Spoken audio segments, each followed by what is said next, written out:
Welcome to education mastery. நீங்க UGC NET TET SET prepare பண்ணிட்டு இருக்கீங்கன்னா கண்டிப்பா இந்த சேனல் உங்களுக்கு ரொம்ப யூஸ்ஃபுல்லா இருக்குங்க. இன்னைக்கு நம்ம வீடியோல பாக்குறது ரொம்ப இம்பார்ட்டன்ட் கான்செப்ட். டீச்சிங் ஆப்டிடியூட் யூனிட்ல short term and long term memory. இதுலயே நமக்கு எக்ஸ்பிளிசிட் அண்ட் இம்ப்ளிசிட் மெமரி இப்ப ரிலேட்டடா ஒரு 2-3 இயர்ஸா யூஜிசி நெட்ல இத பத்தின ரிலேட்டட் கொஸ்டின்ஸ் நிறைய கேக்குறாங்க. ஓகேவா? இது யூஜிசி நெட் 2023 ஓட கொஸ்டின். நம்ம பாப்போம் first. See statement 1. In explicit long-term memory, bits of information may be stored and interrelated in terms of propositional networks. Okay va? Statement 2 என்ன question na? Implicit long-term memories or out of awareness memories that can't affect thinking and behavior. இது ஒரு statement question. இது மாதிரி நமக்கு ஒரு examல. ரெண்டு ஸ்டேட்மெண்ட்டும் correct இல்லைன்னா ஒரு ஸ்டேட்மெண்ட் கரெக்ட் ஒன்னு இன்கரெக்ட் இல்ல ரெண்டுமே இன்கரெக்ட் இந்த மாதிரிதான் நமக்கு ஸ்டேட்மெண்ட் கொஸ்டின்ஸ் வரும். இந்த கொஸ்டினுக்கு ஆன்சர் பண்ணணும்னா நமக்கு ரெண்டு விஷயம் தெரியணும். ஃபர்ஸ்ட் ஷார்ட் டேர்ம் மெமரினா என்ன, லாங் டேர்ம் மெமரினா என்ன, ஏன்னா இங்க லாங் டேர்ம் மெமரி பத்தி கேட்டிருக்காங்க. ரெண்டாவது என்ன தெரியணும், எக்ஸ்பிளிசிட்னா என்ன, இம்ப்ளிசிட் மெமரினா என்ன. இத பத்தின நம்ம கொஞ்சம் நாலேஜ் இருந்தா மட்டும்தான் இந்த மாதிரி கொஸ்டின்ஸ் நம்ம கேட்க முடியும். இங்க ஒரு கொஸ்டின் தான் கொடுத்துருக்கேன், இன்னும் 2-3 கொஸ்டின்ஸ் இந்த வீடியோ முடியறதுல இருக்கு. கம்ப்ளீட்டா வீடியோவை பாருங்க, ரொம்ப இம்பார்ட்டன்ட் டாபிக். கண்டிப்பா இதுல இருந்து கொஸ்டின் ஈவன் இப்ப ரீசெண்டா நடந்த ஆகஸ்ட் 2024ல கூட இந்த மெமரி பத்தி கொஸ்டின் வந்தது. இது கம்ப்யூட்டர் மெமரி கிடையாது, லேர்னிங் அண்ட் டீச்சிங் ப்ராசஸ்ல எப்படி மெமரி வந்து ஒரு ஹியூமன் மெமரி வந்து பிளே பண்ணுது, அது எவ்வளவு இம்பார்ட்டன்ஸ்ங்கிறது பத்தின ஒரு வீடியோ. ஓகேவா? இந்த கொஸ்டினுக்கு நம்ம ஆன்சர் திரும்ப லாஸ்ட்ல பாக்கலாம். ஓகேவா? ஃபர்ஸ்ட் இத பத்தி நம்ம எல்லாமே தெரிஞ்சுக்கலாம். இப்ப மெமரினா என்ன, நம்ம ஹியூமன் மெமரினா என்ன, எப்படி வேலை செய்யுது நம்ம memory. Memory is stored and processed in various parts of the brain. நமக்கே தெரியும், நம்ம என்ன படிக்கிறோமோ அது நம்ம பிரெயின்ல தான் ப்ராசஸ் ஆகுது இல்லையா? சோ அதுக்கு மெயினா 3 ப்ராசஸ் என்னன்னா என்கோடிங், ஸ்டோரேஜ், ரிட்ரீவல்னு இருக்கு. என்கோடிங்னா என்னன்னா நம்ம ஒரு விஷயத்த பாக்குறத புரிஞ்சுக்கிறோம்ல, அது என்கோட் பண்றது. சில விஷயம் நம்ம பார்த்து தெரிஞ்சுக்கிறோம், சில விஷயம் படிச்சு தெரிஞ்சுக்கிறோம் இல்லையா, சில விஷயம் எக்ஸ்பீரியன்ஸ் பண்ணி கத்துக்கிறோம். அதெல்லாம் எப்படி நம்ம புரிஞ்சுக்கிறோம், அதுதான் என்கோடிங். ஸ்டோரேஜ், அது எப்படி போய் பிரெயின்ல ஸ்டோர் ஆகுது. ரிட்ரீவல்னா அது திரும்பி நமக்கு ரிலேட்டடா நமக்கு தேவைப்படும் போது எப்படி அந்த இன்ஃபர்மேஷன் நம்ம கொண்டு வரும், அதுதான் ரிட்ரீவல். இந்த 3 மெயின் ப்ராசஸ் மெமரியில இருக்கு. Encoding, storage, retrieval. நெக்ஸ்ட் இங்க left side of the brain, right side of the brain, நமக்கு இந்த பிரெயின்லயே அந்த பார்ட்டிஷன் எப்படி ஒர்க் ஆகுதுன்னா, left side of the brain எதை மெயினா பாக்குதுன்னா logic, language, analytical thinking and mathematics ஸ்கில்ஸ்க்கெல்லாம் நமக்கு உதவுறதுலாம் left side of the brain. ஓகேவா? Right side of the brain வந்து கிரியேட்டிவிட்டிக்கு ஹெல்ப் பண்ணும், இன்ட்யூஷன், ஸ்பேஷியல் எபிலிட்டி, அதுக்கப்புறம் இது அண்ட் விஷுவல் ஆர்ட்ஸ். இங்க மறைஞ்சிருக்கிறது விஷுவல். ஓகேவா? அண்ட் விஷுவல் ஆர்ட்ஸ் இதெல்லாம் right side of the brain பாக்குது.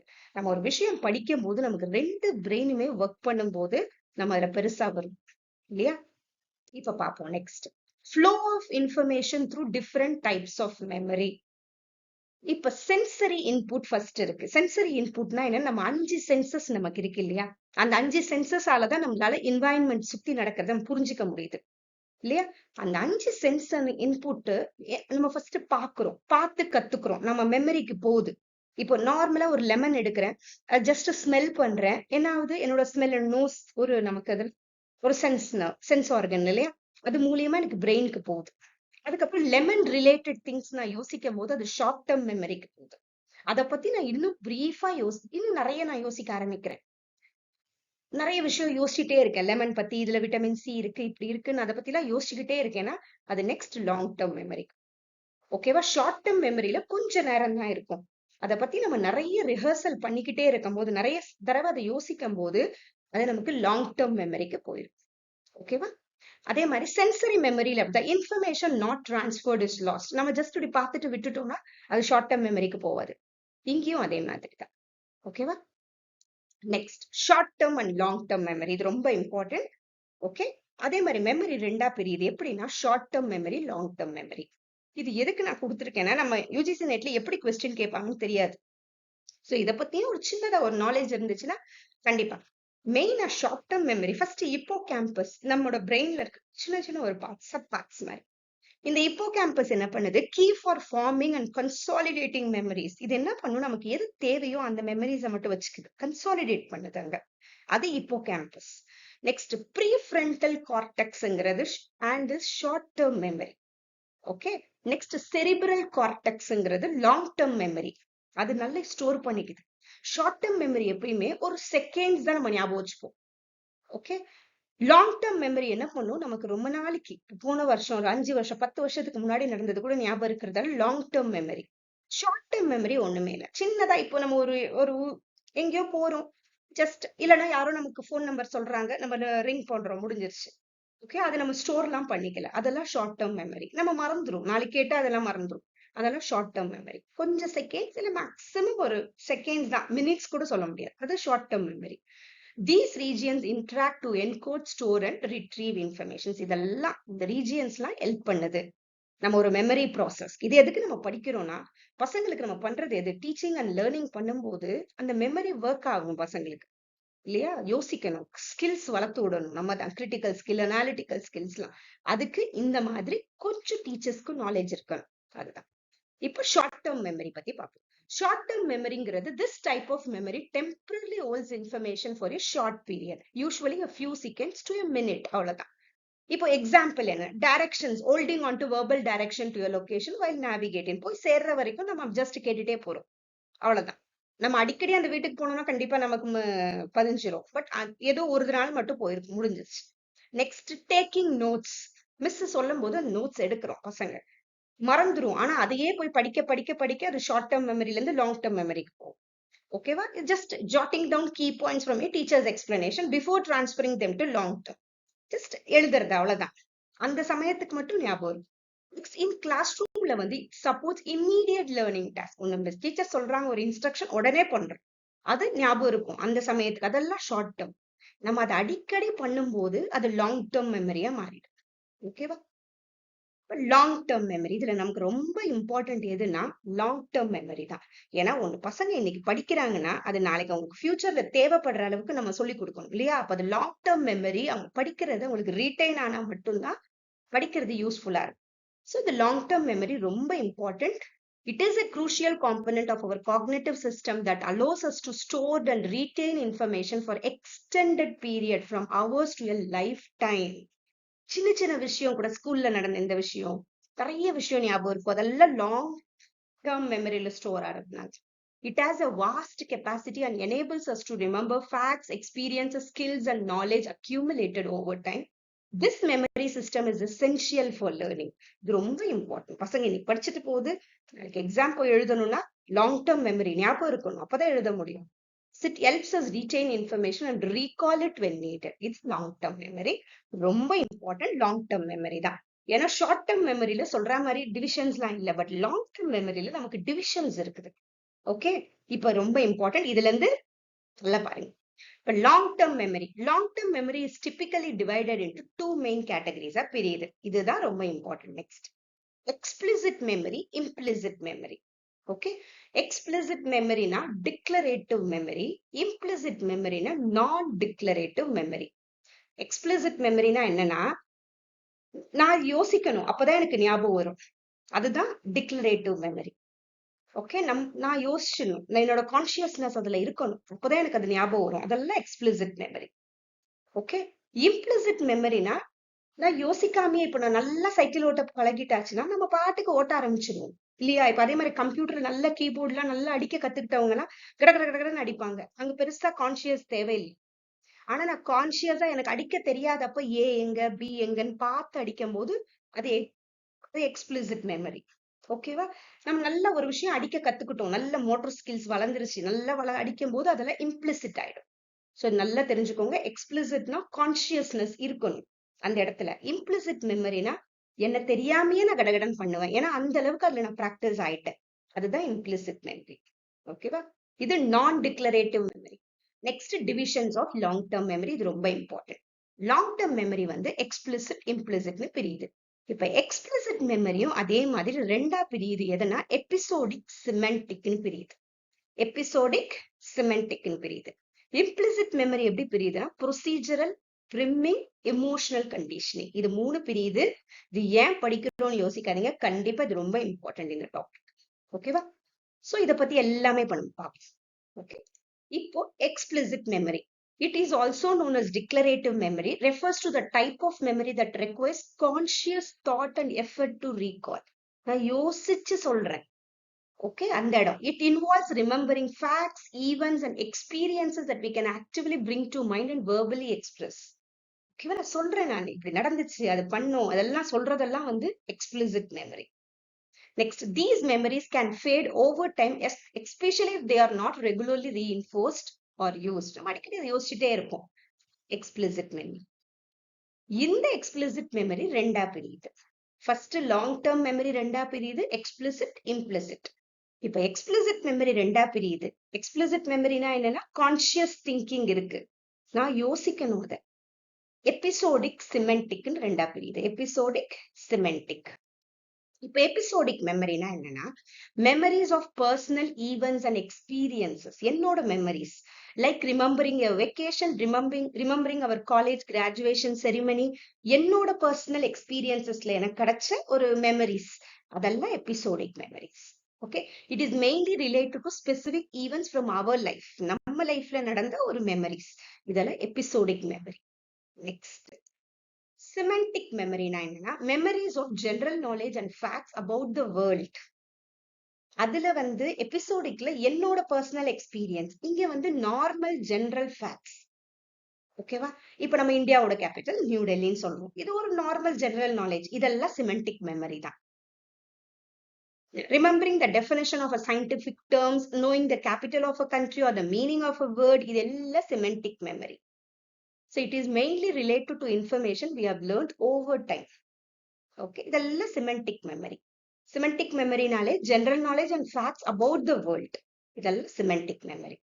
Next, இப்ப explicit memory முடிஞ்சிச்சு. Now implicit memory. Implicit memory na we use implicit memory automatically relying on past experiences to guide our actions without actively recalling specific details. இதுல என்னன்னா நான் ஒரு விஷயம் கத்துக்கிட்டேன், நான் பாட்டுக்கு யோசிக்காம டக்குன்னு என்னால அந்த விஷயம் பண்ண முடியும். இதெல்லாம் implicit memoryல வரும். ஓகேவா? It has 3 main divisions: procedural memory, priming, emotional conditioning. Procedural memory, priming, emotional condition. நல்லா ஞாபகம். implicit memory மூணா பிரியுது. சில இடத்துல priming கூட கொடுக்க மாட்டாங்க, சேர்ந்து வரும். பட் இந்த மூணுமே இம்பார்ட்டன்ட் தான். procedural memory, priming, emotional conditioning. இது என்னன்னா நான் அன்கான்சியஸாவே ஒரு விஷயம் நம்ம பண்றோம். இப்ப கடகடன் சமையல் பண்றோம்னா அந்த ப்ராசஸ் நமக்கு தெரிஞ்சிருது இல்ல, அத மாதிரி. Okay, it involves memories of body movement. இது ரொம்ப important. Skills and actions learned through practice, like riding a bike or playing an instrument. நல்லா வாசிக்க கத்துக்கிட்டவங்க டக் டக் டக்குன்னு பண்ணிடுவாங்க இல்லையா? அது அவங்களுக்கு தெரியும், அது அன்கான்சியஸாவே டக்கு நமக்கு வந்துரும். அந்த அளவு அவங்க அங்க பிராக்டிஸ் பண்ணிருப்பாங்க. அதுக்கு we perform these tasks automatically without conscious thought. It influences our actions and behaviors in many daily activities. நம்ம டெய்லி ஒரு வேலை பழகிட்டோம்னா ஆட்டோமேட்டிக்கா கடகடன் வந்துரும். அதான் tend to be more durable than explicit memory and can last a lifetime. Life வரைக்கும் இது நமக்கு ஞாபகம் இருக்கும். இப்ப நம்ம சைக்கிள் ஓட்ட சின்ன வயசுல கத்துருப்போம் இல்லையா? பட் அந்த அப்ப கத்துக்கிட்டது இப்போ ஒரு சைக்கிள் ஒரு 10 வருஷம் கழிச்சு எடுத்து பண்ணும்போது கூட நமக்கு அது வரும். ஏன்னா அது கத்துக்கிட்டது, அது ப்ரொசீஜரல் மெமரியில இருக்கும், அந்த கத்துக்கிட்ட அந்த விதம். அதுதான். Next, brimming. Priming என்னன்னா it is a type of implicit memory where prior exposure to a stimulus influences our response to a later stimulus even if we are not aware of it. இது relate பண்ணி நமக்கு பண்ணும், அதுதான் priming. primingனால என்ன சொல்றோம்? Relate பண்ணும். இப்போ ஒரு விஷயம் நம்ம படிச்சது இன்னொரு விஷயத்தோட ரிலேட் பண்ணி நமக்கு டக்கு ஞாபகம். அது hearing the word redன்னு அவங்க சொன்ன உடனே நமக்கு ஸ்ட்ராபெரி டக்கு ஞாபகம் வருது. அந்த மாதிரி the prior exposure to the word red, ஏன்னா முன்னையே ரெட் தெரியும், has primed our brain to retrieve related concepts, making it easier for us to access the word strawberry. நம்ம முன்னையே படிச்ச வேர்ட் இருக்கும், ஸ்டோர் ஆயிருக்கும், அதை நமக்கு பார்க்கும் போது டக்குன்னு எடுக்கிறோம். அதை priming.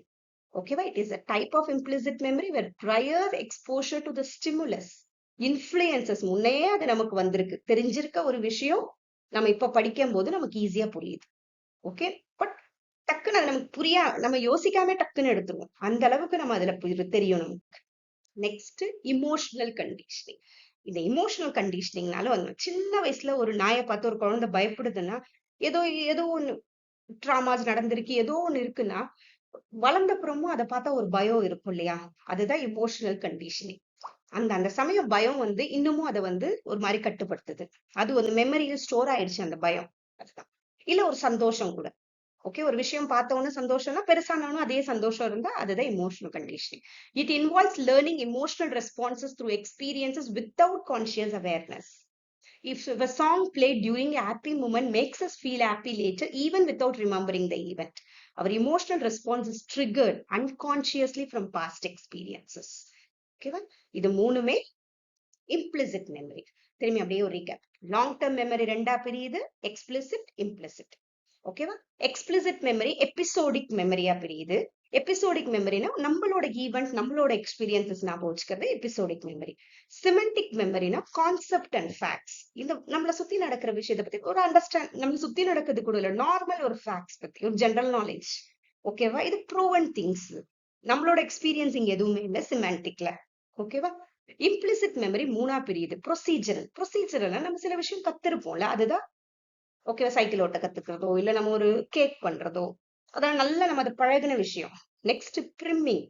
பிரிம்மிங்னா என்னன்னா முன்ன இருந்த ஒரு விஷயம் நம்மள இப்ப நமக்கு இன்னொன்னத்தோட ரிலேட் பண்ண உதவுது. அதுதான் priming. Stimulus exposure affects response to latest stimulus. Next emotional கண்டிஷனிங்னா அதேதான். முன்ன இருந்த ஒரு எக்ஸ்பீரியன்ஸ் இப்ப நமக்கு அதை இன்னும் நமக்கு அந்த கண்டிஷனிங் ஆயிருக்கும் அதுக்கு. ஓகேவா? Classical condition emotional response. இந்த கண்டிஷனிங்ன்ற வேர்ட் எப்போ வந்துச்சுன்னா லேர்னிங் தியரிஸ்ல கூட வரும். இந்த ஸ்டிமுலஸ் ரெஸ்பான்ஸ் வந்தாலே அங்க கண்டிஷனிங் இருக்கு. ஓகேவா? பழக்கிறது. நம்ம அதுக்கு ஒரு மாதிரி பயந்துட்டோம், அது நம்மள பயமுறுத்திருச்சு அந்த வயசுல, இப்பயும் நம்ம அதுக்கு பயப்படுறோம். அது இம்ப்ளிசிட் மெமரியில. ஓகேவா? இதெல்லாம் ரொம்ப இம்பார்ட்டன்ட் பார்த்து. இப்ப நம்ம கொஞ்சம் PYQs பார்ப்போம். இப்ப அந்த கொஸ்டினுக்கு வருவோம். ஃபர்ஸ்ட் பார்த்த கொஸ்டினுக்கு இப்ப நம்ம ஆன்சர் யோசிப்போம்.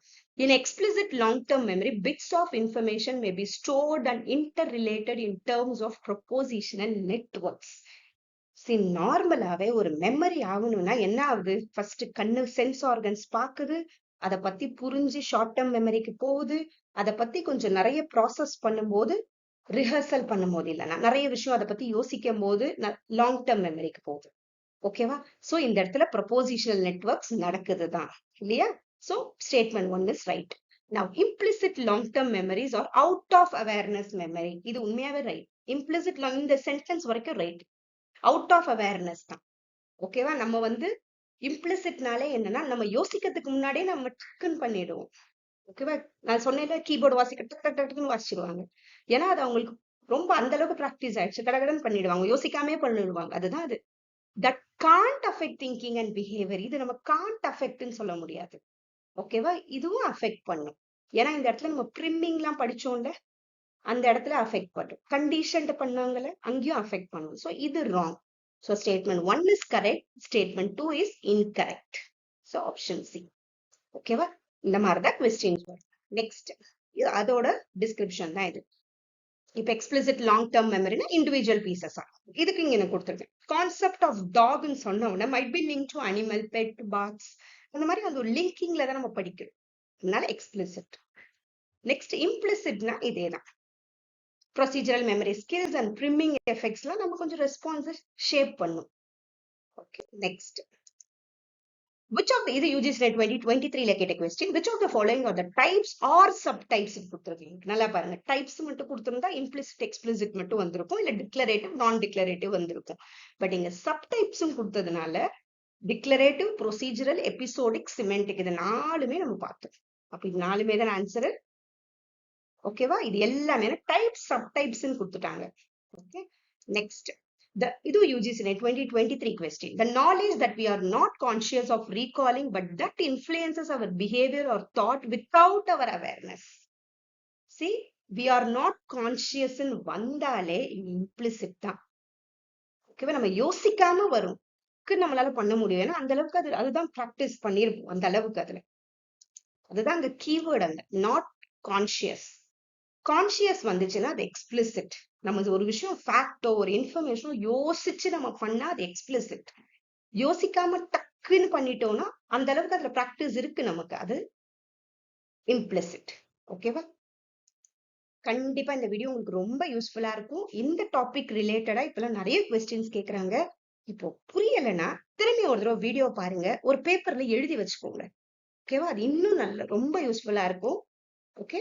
Thank you so much. யாரெல்லாம் சேனல சப்ஸ்கிரைப் பண்ணலையோ பண்ணிக்கோங்க. இந்த மாரி நெறைய இன்ஃபர்மேட்டிவ் வீடியோஸ், ரொம்ப இம்பார்ட்டன்ட் வீடியோஸ் போட நான் பிளான் பண்ணிட்டு இருக்கேன். யுஜிசி நெட் டிசம்பர் 2024 எழுதுறதா இருந்தாலும், டிஎன் செட் எழுதுறதா இருந்தாலும், கண்டிப்பா இந்த சேனல் உங்களுக்கு ரொம்ப யூஸ்ஃபுல்லா இருக்கும். Thank you so much.